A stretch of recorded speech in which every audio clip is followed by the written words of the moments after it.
काय म्हणताय, मजेत ना? तर आज मी तुम्हाला एक पंचामृत रवा केक दाखवणार आहे. सो बघा किती सुरेख झालेला आहे.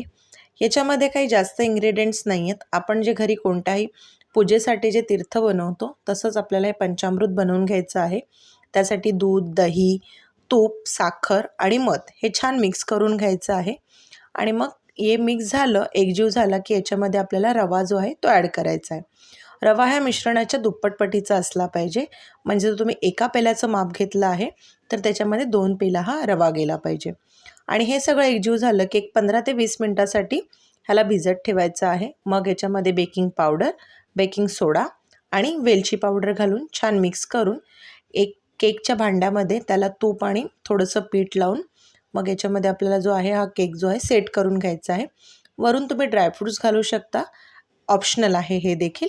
आणि मग याला 30 ते 40 मिनटं आपल्याला बेक करायचा आहे.